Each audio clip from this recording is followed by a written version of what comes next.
had for the past 6 hours has been awesome. But now we start the reason why we're really here. So without further ado, I would like to introduce Erica Kremitzki.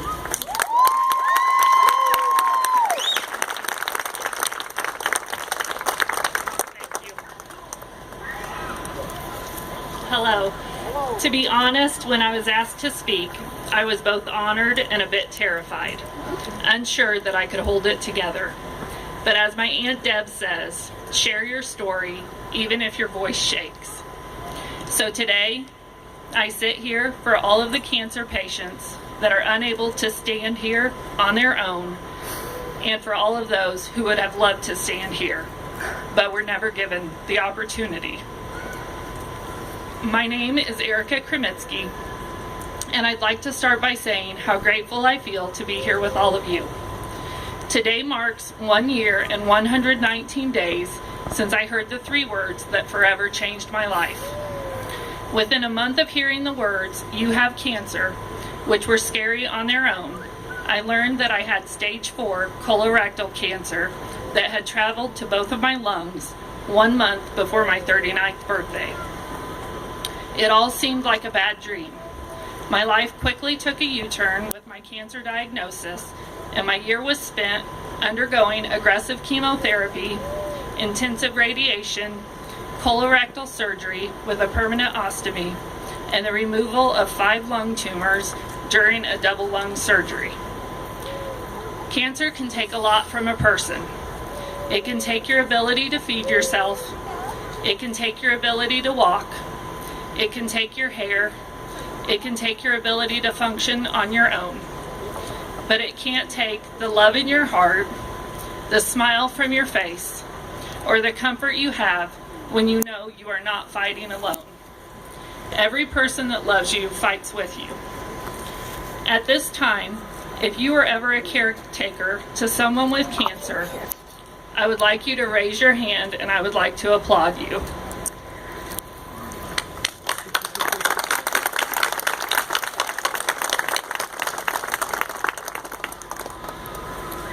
You gave the ultimate gift to a cancer patient. My caretakers came in many forms. Some of my caretakers were cheerleaders on the sidelines via cards, messages, and prayers. Some were focused on taking care of my girls. Some were cooking meals for our family, and some were by my side. Some were family, some were friends, and some used to be strangers. Some were adults, many were children, and one even has 4 legs and loves to bark. As a cancer patient, my caretakers were my lifeline. As difficult as it is to watch someone suffer, there is no greater gift you can give someone with cancer. I can't fully stress their importance during my journey and healing process. Without them, I would not have eaten. I would not have made it to my appointments. I would not have had my medicine picked up. My girls would have missed activities. I wouldn't have had someone to help me shower, put my clothes on, cover me up, or make me laugh. Without them, I would have suffered greatly. When I was diagnosed, in a way, my caretakers were diagnosed too. We cried together. We laughed together, we fought cancer together, and we celebrated a clear scan together. I can never repay those that did so much for me. Whether it was a kind word, an extra clap for my girls during their activities, or a shared picture to show your support, you made my life better. And for that, I thank you from the bottom of my heart. I've always believed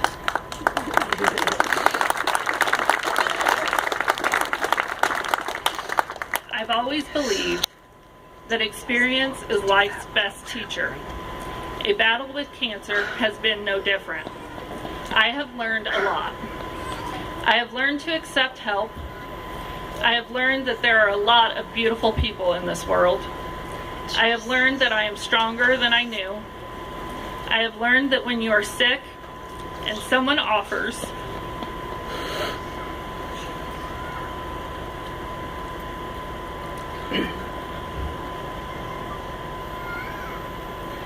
have learned that when you are sick and someone offers to put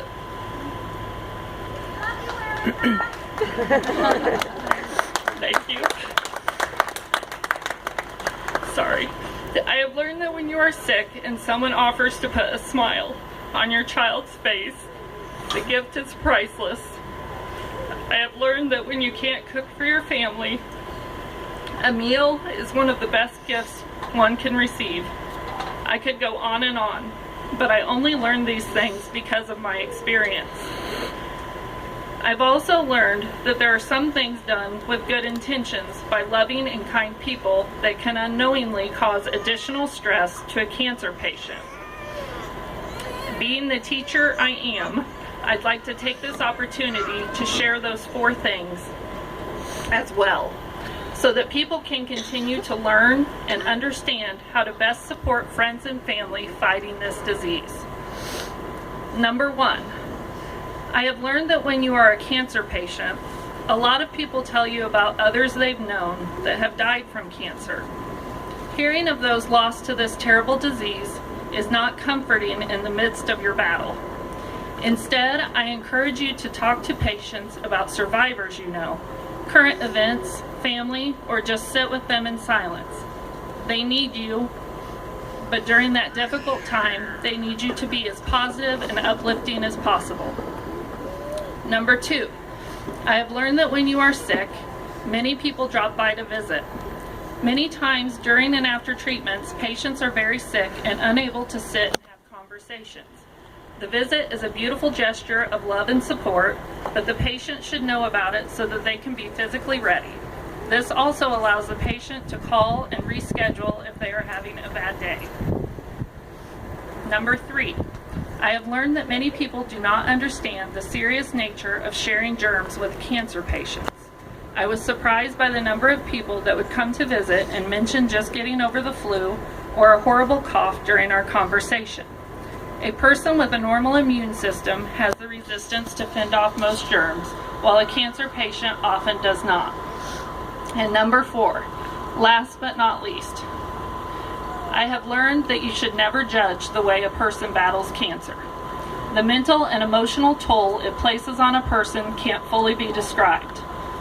Let them cry, let them scream, let them smile, let them dance. Let them deal with the diagnosis in a way that they can manage. No way is a wrong way. Do support them and love them through it, no matter how they cope with hearing the words, "You have cancer." I hope that by sharing these things I learned as a cancer patient, you feel more confident in how to reach out and help others. This fight requires support, and it's much more difficult than anyone can fully realize. You need people that you can cry with, share your fears with, and pray with, because cancer will test you and it will try to break you. To my Team Kika Angels, Queen, friends, co-workers, employers, and community, you gave me a gift of love and support, a gift that got me through my roughest days. It's the gift that keeps giving and lives on in every Team Kika bracelet, car decal, and shirt I see. It's the gift that makes me smile and fills my heart with love on a daily basis.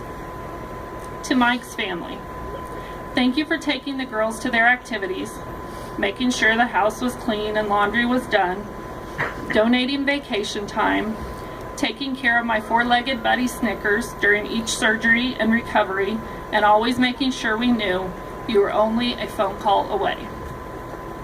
To my family, thank you for being by my side every step of the way. Thank you for putting your lives on hold so that you could be with me, to drive me, sit with me, hold my hand, wipe my tears, and pick me up when I fell. Thank you for loving me enough to make me your priority, for understanding that by taking care of my girls, you were taking care of me.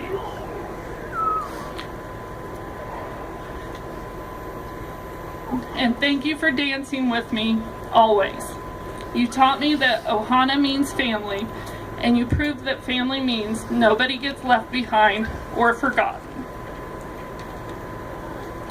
To my husband, thank you for holding me as I cried, understanding my fears, being an amazing daddy to our girls, and for continuing to look at me with nothing but love-filled eyes as my hair fell out and my body became scarred and weak.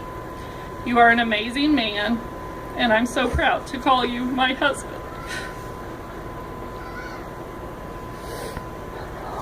To my Sarah and my Sophia, you are my greatest gifts.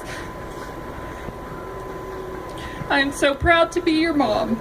I know that seeing me so sick was very difficult for you, but I want you to know that I am here right now because of you. When I was at my weakest, I would look at pictures of you, and I knew that no matter what, I would fight with everything I had in me for another day with you. Another day of having your arms wrapped around me. Another day of hearing your footsteps and your laughter. And another day to be surrounded by your love. You got me through my toughest days. I will always fight to be with you. Always. I love you both.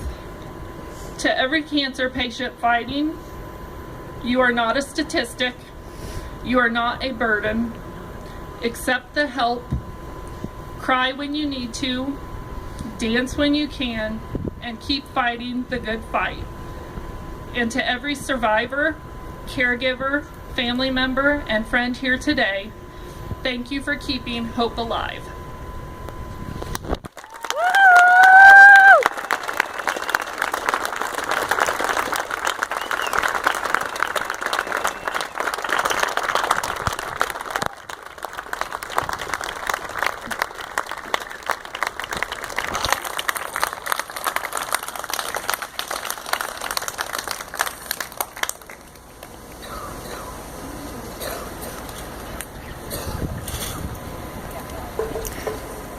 You know, that's got to be tough.